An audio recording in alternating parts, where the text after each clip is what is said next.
Southeast Louisiana is no stranger to storm surge. It's most often the deadliest effect of a hurricane, but a massive project is underway to reduce the risk for tens of thousands of people in the river parishes. The concept of storm surge isn't anything new. The most notable events dating back to the 1960s with Hurricanes Camille and Betsy. But the worst storm surge to hit southeast Louisiana came from Katrina. We witnessed a surge of about 10.5 feet in New Orleans that caused dozens of levees to fail. But after a $15 billion upgrade, the Metro has a new risk reduction system proved its worth in Hurricane Ida. It's made of floodgates like that, flood walls, levees, other systems to go along, and huge pumping stations like this in the West Closure Complex. Still, in recent years, Hurricane Ida inundated Grand Isle with a surge of 11 feet and the river parishes with a 9-foot. But help is on the way with the West Shore Lake Pontchartrain Risk Reduction Project. This whole system is going to be a combination of levees, flood walls, and pump stations to help reduce risk for the residents of St. John, St. James, and St. Charles parishes. It's an 18-mile project that starts just west of the Bonnie Carey Spillway and ends over in Garyville. Every component of the system, the levees, the flood walls, and the pumping stations, are built to withstand a 1 in 100-year storm. For southeast Louisiana, that usually equates to the worst-case scenario of a Category 3 hurricane. On I-10, just beyond the Bonnie Carey, you may see what looks like an expressway being built. This is the actual levee being built right now. The base of this levee will be about 200 feet, okay, and it's going to be built to an elevation of 12.5. The levee is more than just a pile of dirt. It also comes with special features buried inside. Features that will act like the wick of a candle, sucking up the water from its base and delivering it through horizontal drainage strips, which empties into the drainage canal. This will allow for proper compaction and settling of the levee as it's being built. So how did we get here? So this is a multi-billion dollar, about $3 billion project, and it wouldn't be possible without the help from the federal all the way down to the local level. It's not just one entity doing this thing, it is a true partnership. Another highlight of the project, it will employ hundreds of people directly or indirectly, pumping in millions of dollars to the local economy. Just as the Army Corps of Engineers is working hard to strengthen the levees, Entergy and CLECO are taking steps to harden the power grid.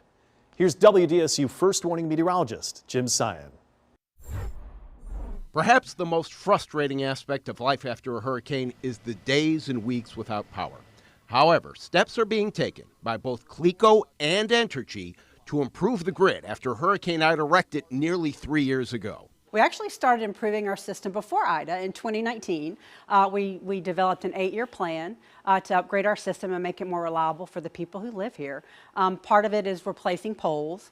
You'll see the poles that go to your house. They look like a T, right? We've replaced those. They're called cross arms. We've replaced those with vertical arms so that they're a little bit more wind resistant. We've added smart devices, which we just talked about. We replace old poles with newer poles that are either that are more than 110 mile per hour rating, really 140 mile per hour rating to really deal with the stronger storms and more frequent storms that we're seeing. CLECO has been making upgrades as well. According to a spokesperson, in 2021, CLECO completed the largest transmission upgrade project in its history to strengthen the grid in South Louisiana. Since then, CLECO has enhanced its technology capabilities and is investing in infrastructure to further strengthen system reliability and resiliency. Both utilities are taking steps to improve the grid, and part of those improvements include the transition to what's called a smart grid. Our system here in New Orleans is probably about, parts of it are like 70 years old. Entergy did not install this grid, so it's an older grid, but we've made significant upgrades to it, and part of that is making it a smarter grid. You install something called self-healing networks that are able to help you identify where outages are, or help you restore power without actually having to send a crew and a truck out. So when we refer to smart grids, that's what we're talking about. During hurricane season and all year long, the Sewage and Water Board takes on the huge responsibility of managing a system of pumps that's over 100 years old. So we asked the director of the utility about their readiness for hurricane season. Rain events have become more intense, and that can only lead to more water in the streets because the system is still the same. And the more intense the rain, the more challenges we have in terms of keeping up. Keep in mind that our pumps can handle 1 inch of rain the first hour and 1/2 inch of rain every hour after that.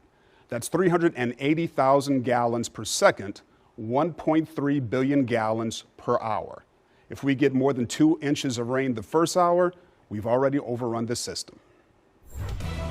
The convenience of a generator after a storm can turn deadly with improper use. The simple life-saving steps to take when your power clicks off.